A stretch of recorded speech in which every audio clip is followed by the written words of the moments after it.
Sementara itu, Nora memberitahu Perdana Menteri bahwa dia siap untuk menyelidiki insiden Dovre. Pejabat lainnya setuju, dan dia ditugaskan sebagai penasihat ilmiah. Setelah pertemuan tersebut, penasihat Perdana Menteri, Andreas, memberitahu Nora tentang insiden Lesja, dan keduanya dengan cepat menerbangkan helikopter ke lokasi kejadian. Selama penerbangan, mereka mengobrol sedikit. Andreas memperkenalkan dirinya dengan Nora dan kemudian bertanya pada Nora, mengapa dia menjadi seorang paleontologi. Nora menjawab bahwa dia selalu mencintai alam sejak dia masih kecil. Dia juga menceritakan bahwa ayahnya adalah seorang ahli cerita rakyat, tetapi dia akhirnya kehilangan kontak dengan kenyataan karena keyakinannya sudah berbeda. Pada satu titik, kondisinya menjadi begitu buruk sehingga ia harus dirawat di rumah sakit. Andreas kemudian menceritakan pada Nora bahwa dia selalu ingin menjadi seorang penulis, dan bahwa dia sedang menggarap cerita tentang seorang pendeta yang memenggal kepalanya sendiri dan melemparkannya ke arah musuh-musuhnya untuk dimakan. Begitu Nora dan Andreas tiba di lokasi, mereka terkejut dengan kehancuran yang terjadi. Tak lama kemudian,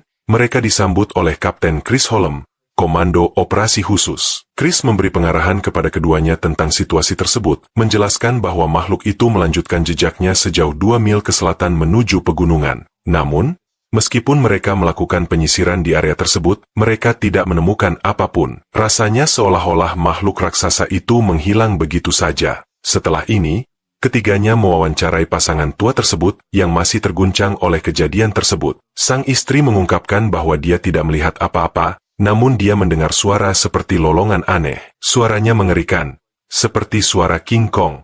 Sayangnya, informasinya tidak meyakinkan sehingga Nora harus memeriksa keadaan sekelilingnya sendirian. Tiba-tiba, dia mencium bau aneh yang membawanya ke salah satu jejak kaki raksasa. Nora kemudian memindai area tersebut untuk mencari petunjuk apapun. Tetapi anehnya, tidak ada tanda-tanda biologis di sana, hampir seperti makhluk itu bukanlah organisme hidup sama sekali. Sekarang, dengan setiap bukti mengarah ke jalan buntu, Nora memutuskan untuk mencari bantuan dari ayahnya yang terasingkan, yang tinggal di pegunungan terpencil, sendirian. Nora, Kapten Chris, dan Andreas terbang ke tempatnya dengan helikopter. Pertemuan pertama mereka agak bermusuhan, tetapi Tobias akhirnya tenang dan membawa mereka ke dalam rumahnya. Anehnya, bahkan setelah bertahun-tahun, ia masih meneliti makhluk mitos yang dikenal sebagai troll. Setelah beberapa saat, kelompok itu menunjukkan kepadanya video yang diambil Sigrid sebelumnya. Tobias terkejut dengan apa yang dilihatnya, dan dia mulai bergumam, "Mereka ada di sini."